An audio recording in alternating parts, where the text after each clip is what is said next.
Bonjour à tous, le soulagement d'abord pour Tom Félix, originaire de Saône-et-Loire, le Français de 34 ans qui risquait la peine capitale en Malaisie pour détention et trafic de stupéfiants, a été acquitté.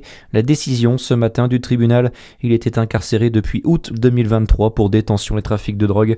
La possession et le trafic de drogue sont des crimes graves en Malaisie, passibles de la peine de mort si les quantités dépassent un certain seuil.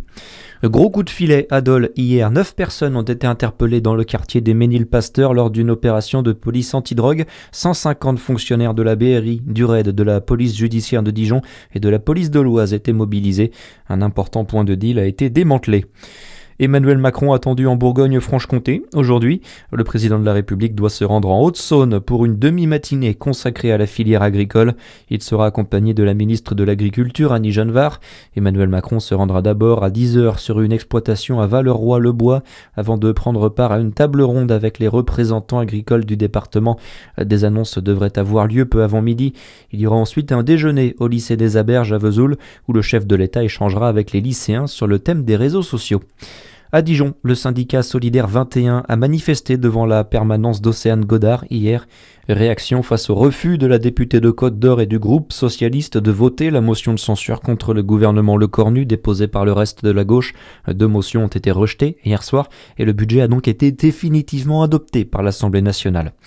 Dans le reste de l'actualité, Marine Le Pen se dirige-t-elle vers une nouvelle peine d'inéligibilité ? Les réquisitions du parquet général sont attendues aujourd'hui au procès en appel des assistants parlementaires du FN.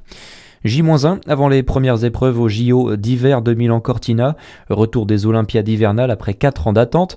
Pour cette édition 2026, la France va présenter la plus grande délégation de son histoire, 170 athlètes sélectionnés qui vont concourir dans la quasi-totalité des disciplines. Et parmi eux, plusieurs athlètes franc-comtois se préparent à se donner à fond pour décrocher leur place sur un podium olympique. Adam Ferronnier. Et on pense en particulier à Lou Jean Monod qui fait partie des grands espoirs de médaille. La doubliste de 27 ans est leader du classement général en biathlon. Elle fait partie des prétendantes au sacre. La Franche-Comté, bien représentée aussi sur le combiné nordique avec 3 athlètes en lice.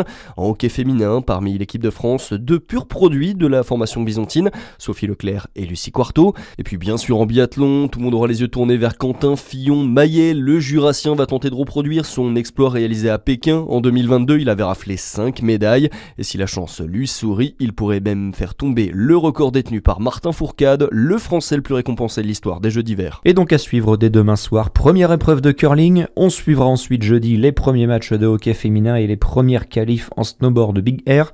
Rendez-vous surtout vendredi soir pour la cérémonie d'ouverture. Très bonne journée sur Fréquence Plus, à suivre c'est votre météo.